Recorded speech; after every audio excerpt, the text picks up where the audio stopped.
What's up, my beautiful bros? Maine-iac here. Friday, December 14th, NBA game picks and spreads. We're gonna make this really quick, so uploads really quick because it's about game time by the time this gets uploaded. So let's get going. First, I want to say, starting with this game, very interested to see if John Wall gets traded come trade deadline in a couple of months, or if he gets traded earlier. Who knows? And also, Spencer Dinwiddie getting an extension from the Nets. Good job, my man. Everybody knows since the All-Star break, if you've been on this channel since before the All-Star break last season, I should say, I've been a major Spencer Dinwiddie fan because that boy is fire. I mean, let's start it. You got the Hawks, Celtics. Celtics favored by 12.5. I think they win. I think they cover. They've already proved in this recent winning streak that even without some of their big stars, they can still pull it together. They have the depth to have two starting lineups out of their 10 main players.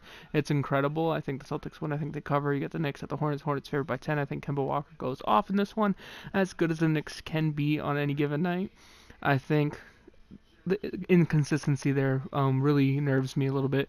Hornets favored by 10. I'm going to take them to cover, but it's a really risky cover. I would prefer it down to 8.5 just to feel a little bit more comfortable.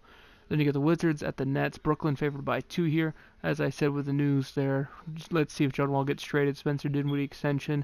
I think Dinwiddie goes off. I think he's happy he got an extension. I would pick this up to a 2.5 point spread. I think the Brooklyn Nets win and cover. We have the Bucks at the Cavaliers. I don't think the Cavaliers stand really any chance, but it's going to be an interesting game to see how Sexton matches up against the Bucks offense. Bucks favored by 9.5. I think they win. I think they cover as well. Like I said, many injuries with at least the Kevin Love and Tristan Thompson injury for the Cavaliers. I believe Kevin Love is still injured. I apologize if I'm wrong. I think it's going to be a little bit too much for the Bucks or a little bit too much for the Cavs to overcome. I think the Pacers at the 76ers, ESPN, 7:30 p.m. Eastern, 4:30 p.m. Pacific time. Philadelphia is favored by 3.5. I think the Philadelphia Pacers win. I think they cover this one. I think overall the advantage is going to be in the paint with Joel Embiid and possibly Ben Simmons. And what I mean by that is I think Ben Simmons is going to get more involved in the paint offensively in this game. I think he has a good matchup for it. Then you have the Heat at the Grizzlies. Grizzlies favored by 4. I'm going to pick the Grizzlies to win and cover as well. I feel comfortable picking this one up to 5.5. Call it a lack of confidence in the Heat's consistency shooting-wise.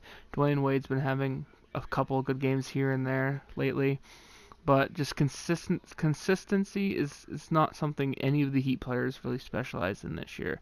Plus, I love the Grizzlies' defense. I love grizzled veteran defense. Then you have the Thunder at the Nuggets. This one's very interesting indeed. Michael Porter should be coming in a month, or in the next couple months we should see some Michael Porter. I'm not sure when.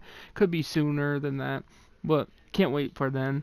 I'm going to pick the Nuggets in the upset, quote unquote upset, 10 p.m. Eastern on ESPN, 7 p.m. Eastern, 7 p.m. Pacific time. Sorry, I'm tripping on my words. OKC is currently favored by 2, by 1.5. It updated as I'm looking at it. That is weird. Now